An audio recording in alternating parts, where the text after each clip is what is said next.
What's up guys, how's it going? Just Saturday afternoon here, I'm with my buddy Ryan, just doing some tinkering on his truck.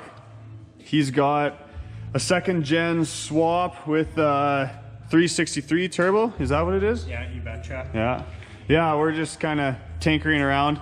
The main thing we're doing, this is a 2005 Ram 3500, and the main thing that we're doing today is his bumper is all smashed up here. So he actually got a bumper out of a 2014 GM half ton, the one with the steps on it. And so we're just gonna do some measurements. We got his factory bumper just ready to come off, and we're gonna measure it up, and we're gonna see if we can put this bumper on his third gen Cummins here. Look at all the snow that's fallen off. This is the beauty of living in Canada. When it's winter time, you get rained on whenever you have to do anything under the truck. Everything is always covered in snow. Yeah, here's the bumper.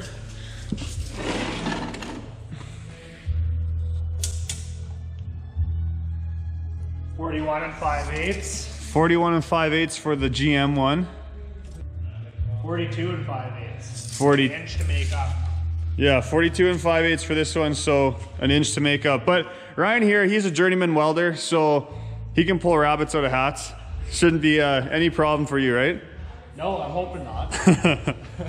So the GM is a little bit narrower, and also if you kind of look at it, the bracket here is higher up compared to this one is lower down on the bumper. But what are you thinking? You're thinking about using your old brackets on the new GM bumper? Yeah, what I'm gonna do is make a couple cuts.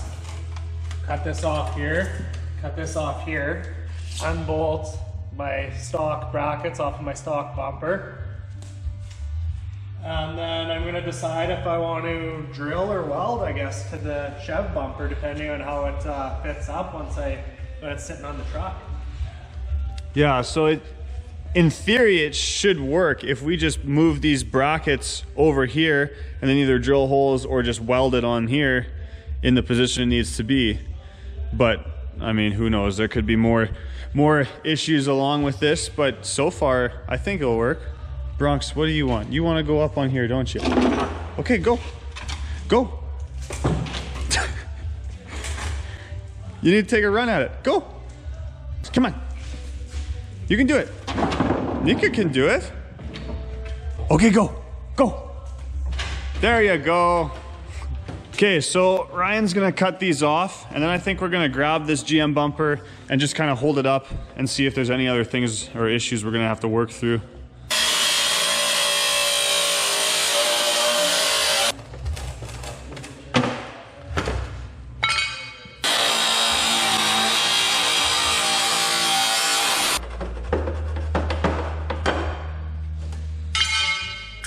We should probably have the bumper on some cardboard just so that we don't scratch it while we're doing this.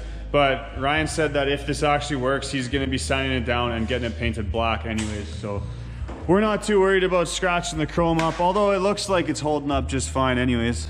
Well, we'll see if it lines up. You're kind of hitting right here. You might have to cut some of this off.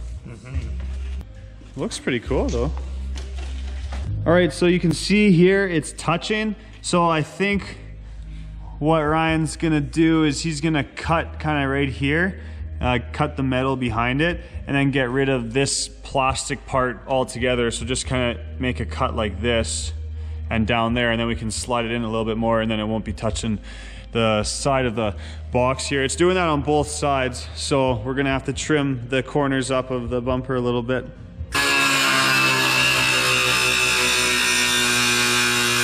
So we got rid of the black plastic here, and it's not touching up here, but now you can kind of see there's a little screw in here, and then this skirt is still touching. So I think just gonna cut all the way down there and just get rid of this whole part off, just kind of right flush with the end of this chrome.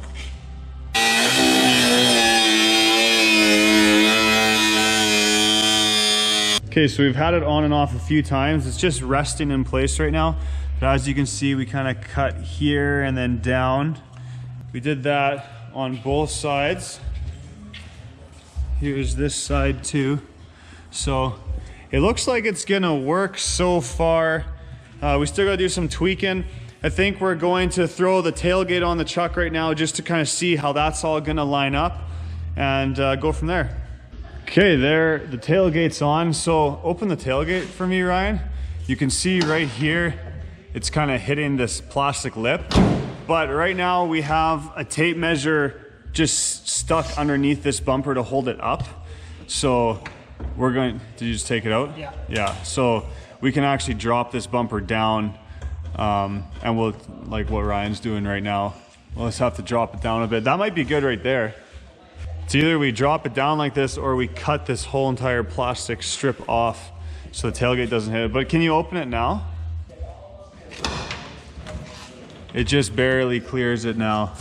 It's kind of touching a little bit on there.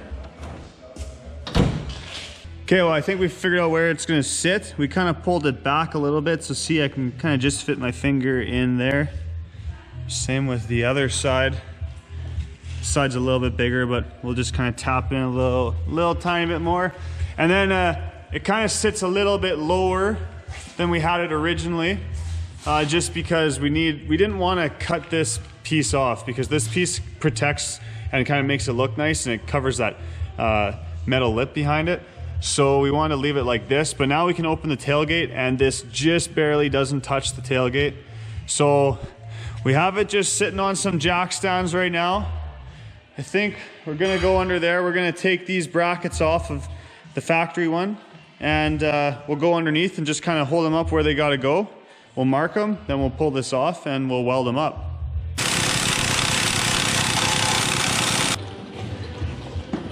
Okay, we got the brackets, gonna go under there and try to line them up, see where they need to get welded on. All right, so the brackets there just kind of screwed into the frame a little bit, and you can see there's about an inch or so gap between the bracket here and the bumper. So we're gonna have to make that up somehow. All right, this is how the brackets sit. They go to the frame here, and then this is where they used to bolt to the bumper. We needed about an inch spacer, so we cut this square tubing. We're going to weld it to these brackets, and then we're gonna weld it to the actual GM bumper. And that way, if you ever need to take off the bumper, all it's gonna be is just take these two bolts out on each side, and then you can slide it off. So that is how we're gonna address this issue. Hopefully it works out.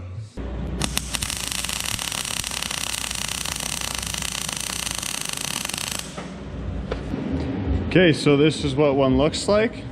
This end will go to the GM bumper, and this goes to the Dodge frame. Let's see if it works.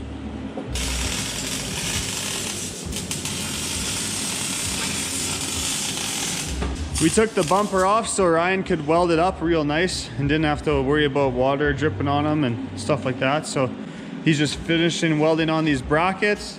I took the old trailer plug off of the old bumper. We're gonna figure out how to mount that one in place of the GM one, just because they have their own wiring harness and everything. So we're probably just gonna use this one instead. Okay, on closer inspection, this wiring harness looks like it is just literally for the reverse or the license plate lamps. So I don't know why there's so many wires for those. And then this is really cool. This plug that was off of this GM bumper, it's the same for the Dodge one. So we can literally just hook this up and plug in the Dodge plug that we had, because they're exactly the same. And yeah, this will be easy. So we're almost done and it's all working good. Dogs are getting a little antsy. They're probably getting hungry, so are we. But yeah, almost finished. Okay, one other thing I want to show you is we had a gap kind of in here.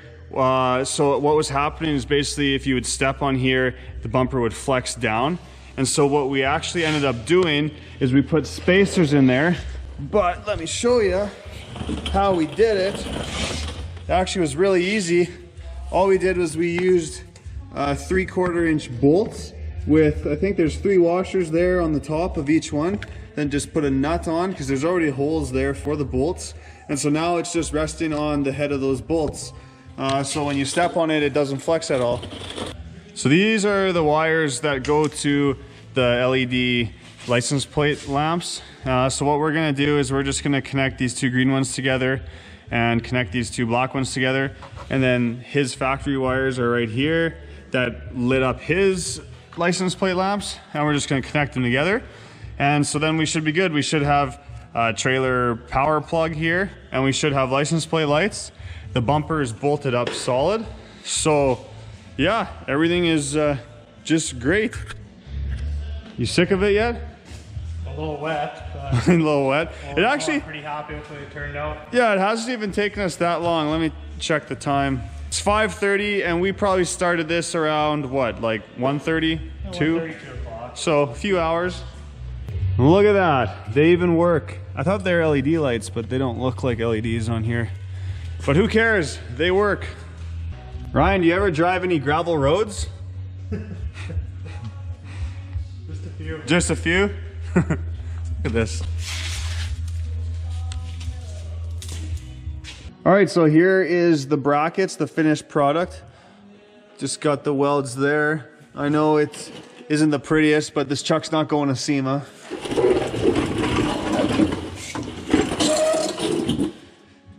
And here's the other side.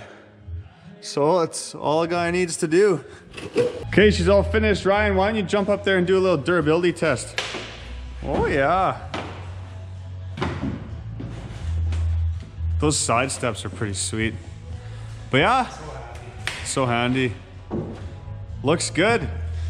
Well, there you guys go. If anyone else is interested, I think, what did you pay, like 150 bucks for this bumper? I think that's like that, 140, 150 bucks. Yeah, instead of buying like a whole aftermarket bumper for 1,000 or more. So yeah, hopefully this video helps you guys. But yeah, it wasn't too bad. Just if you got a welder and, you know, pretty decent with tools, I'm sure you can figure it out. All right, guys, well, that's it for the video. If you enjoyed it, please like and please subscribe. If you got questions, ask in the comments, or you can shoot me a message on Instagram at Dark Iron Diesel. But anyways, guys, thanks for watching. We'll see you on the next video.